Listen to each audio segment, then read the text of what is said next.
So this is a bit of a personal thoughts about The Division 2, which I managed to play the private beta over the weekend, which is a bit of a surprise because I didn't actually pre-order The Division. I actually applied for the private beta months ago, but they let me in. Easy enough. I think The Division 2 is the Division that wanted to be made. That much is clear. It always has been. And from what I've seen and what I've played for the early game, it's a success. The graphical upgrade with The Division 2 is pretty impressive. A lot more colour and debris and stuff. So we expected that technical upgrade.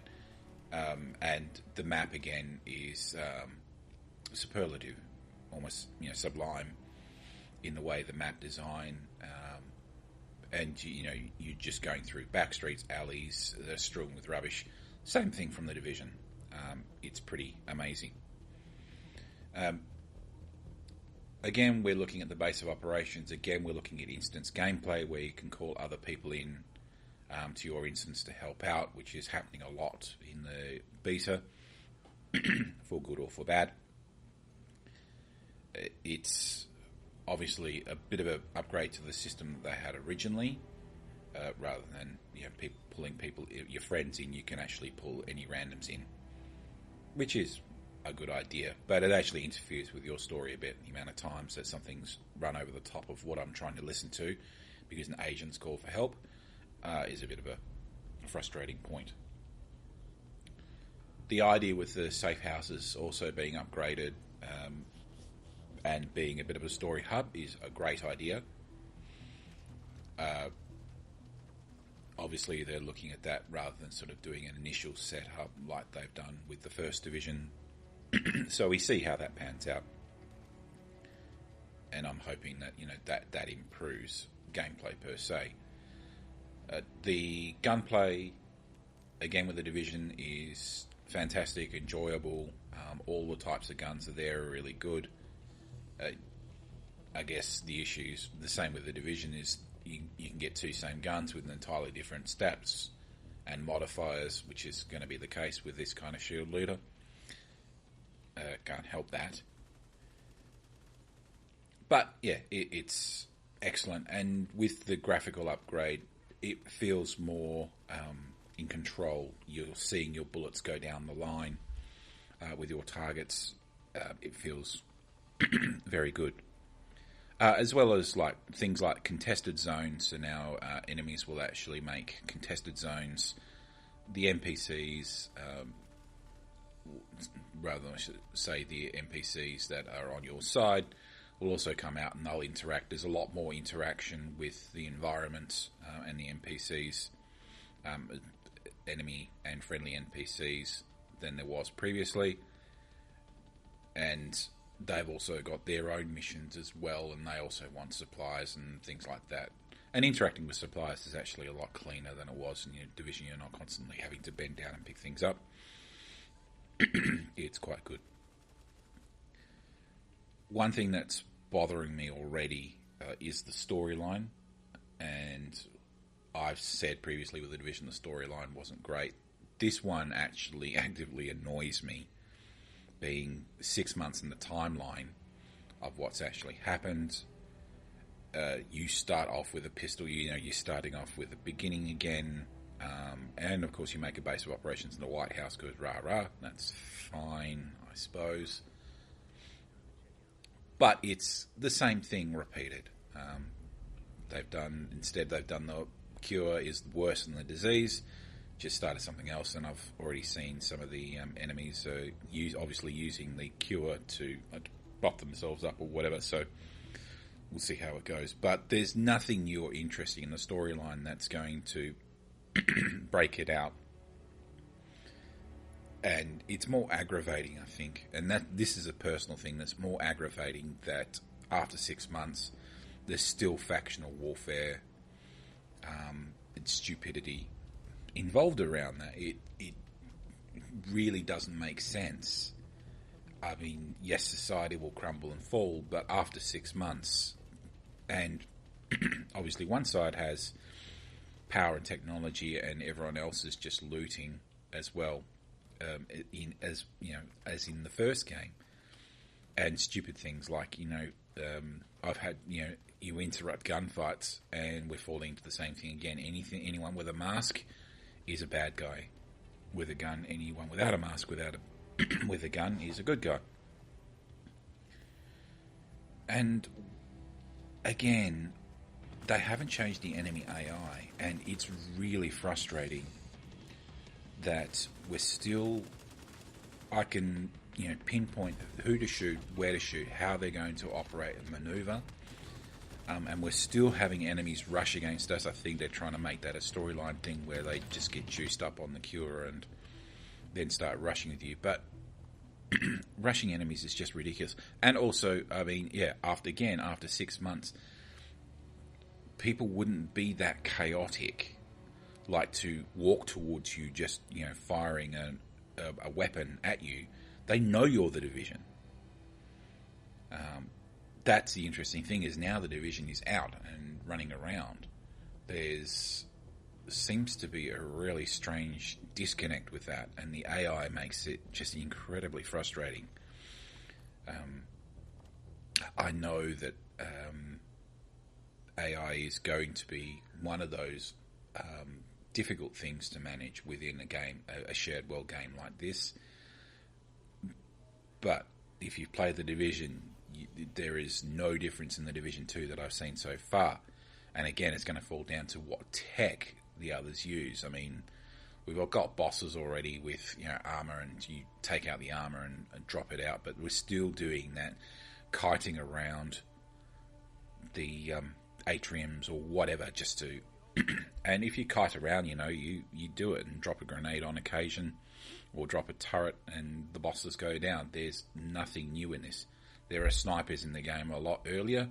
There's snipers that do the blinding thing a lot earlier. So where that's going, I don't know. So from my perspective, if you haven't played the Division 2 is what the Division was supposed to be. And I think that's good. And there's definitely a casual game. You can jump in, you can play, you can join up teams or join someone's instance if you want. If you just want to play alone, that's fine. The storyline's there.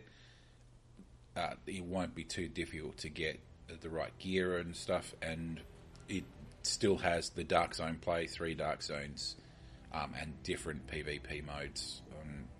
That's always going to be the way. That's going to be the end game again at the start, and then they're going to add more content in. Apparently free for the first year.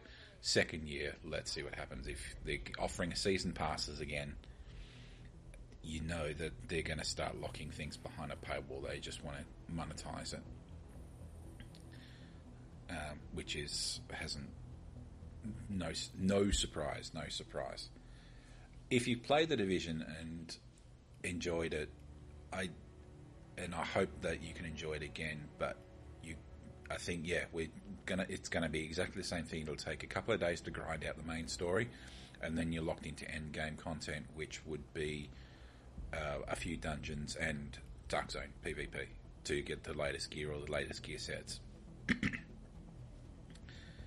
There's going to be no difference between the Division and the Division 2. There's a few changes, and maybe assaulting strongholds or contested points. That's going to be a cool idea. And you get rewards based on that. But I don't see anything new that's really coming out of this that's going to justify the price point at this point in time. It's of concern. And I enjoyed playing the beta when it worked. I kept getting thrown out on occasion for a couple of hours at least. And but yes, I think we shall see. I reckon once the price starts lowering, and that's what's going, because there's so many additions in play. What we tend to find is that after about 3 months, all the game stores need to get rid of that stock and all those statues and all that crap.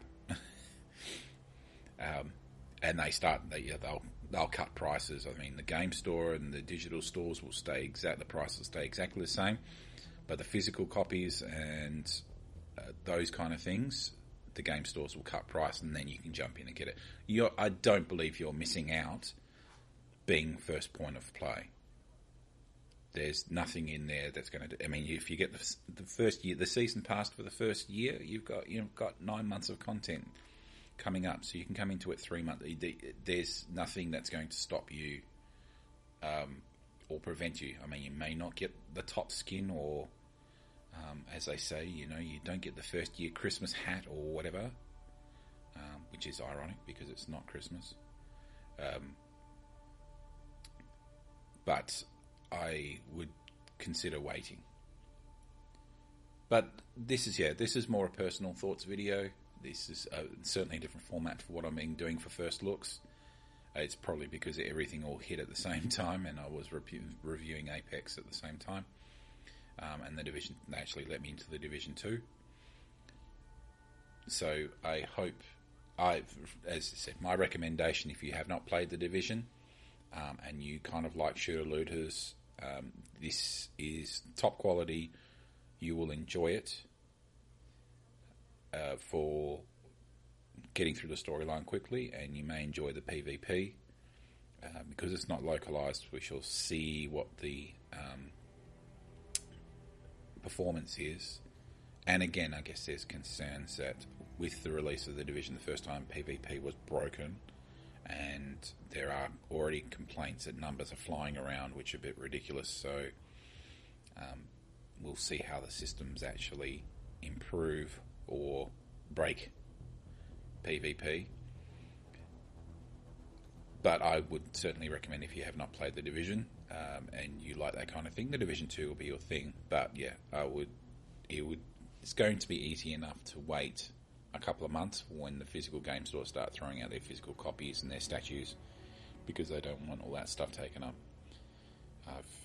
I recall Battlefield 1, when it was released, 3 months later, they were throwing out the statue box for at least $100, $120 less, because they needed to get rid of it. Just like, get it out, we can't hold this stuff. And that was unfortunate, because then the first DLC was sort of in the process of being released at the time, which started splitting the player base. Good news is, advantage is, we don't have that problem this time. If they're going to keep the storyline free for a year, that actually works for us. So it's good luck for us. But I've just repeated myself. Anyway, good luck. I hope you, for those people who play the beta, enjoy it. I did for the most part, with a few niggles, but I did start getting bored at the end because I realised it was the same content and it's going to be the same gameplay. Join me next time. Thank you.